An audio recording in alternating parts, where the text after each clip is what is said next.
Проучване на българска интернет компания, наречено Профилът на българския геймър, показва, че 71,9% от българските геймъри са на възраст между 18 и 23.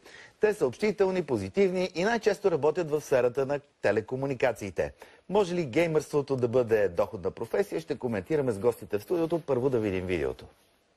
Първият конкурс за видеоигри в света се провежда на 19 октомври 1972 година в Станфордския университет в Калифорния. Студентите са поканени да играят междугалактическа Spacewar Олимпиада. Геймингът добива популярност през 1980 година с играта The Space Invaders. Тя е първата най-мащабна конкурсна игра и в нея се включват над 10 000 участници. Модерната епоха на електронния спорт започва през 1997 година, когато легендарният геймър Денис Фонг се прибира у дома с чисто ново Ферари, спечелен от състезанието Red Annihilation.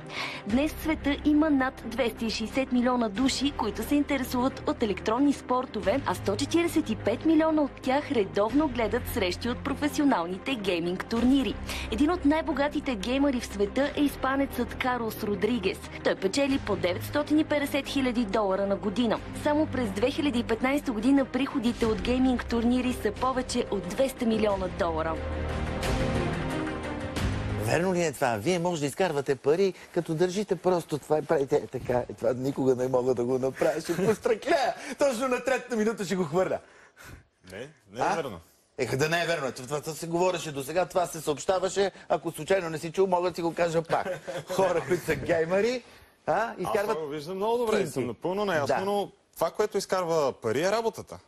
Гейминга може да бъде професия. Следователно, когато един човек положи достатъчно труд в гейминга, той може да го монетизира. Да го превърне в професия, това е както спортовете.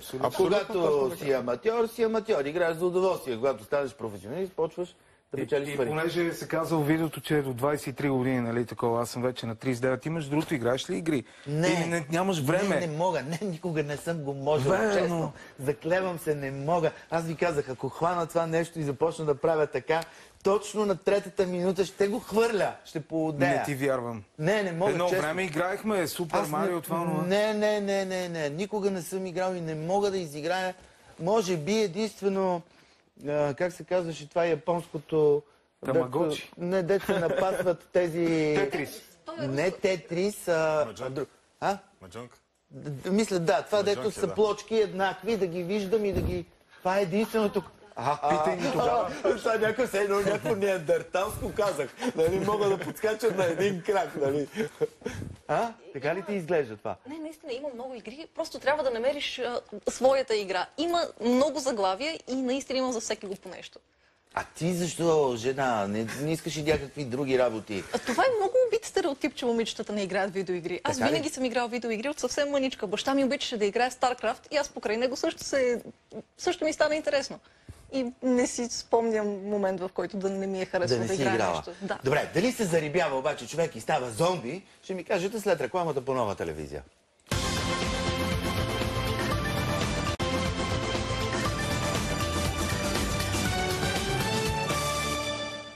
Може ли геймърството да бъде професия? Това говорихме преди рекламата и стигнахме до там, че да, може, казвате вие. И какво? Това нещо разбирам, че се увеличава за развитие. Огромно поле, в което човек може да развие качествата си и да направи нещо с живота си, да го превърне в професия, както говорихме. Видяхме. Точно обратното, ставаш зомби. Приличаме ти на такива. Не знам, приличате ми малко, Да, приличате ми малко, но ставаш асоциален, затваряш се вкъщи и започваш да комуникираш с хората единствено и само през трабата. Това не е съвсем вярно. Защо пък да се затвориш вкъщи? Има хора, които играят и имат приятели, които също играят, заедно споделят различни тактики, играят заедно. Има много игри, които са кооперативни. Заедно на конкретни места, както ние едно време излизахме заедно да играем. Сега те се събират заедно и играят компютърни игри.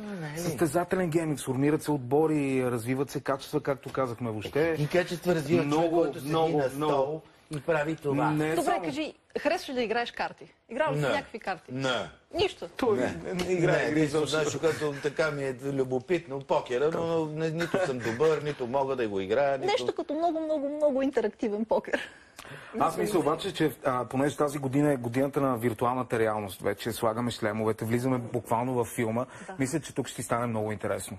Нали, няма начин, даже така в някоя неделя на нашите събития Gaming Night, за да дойдеш и да пробваш.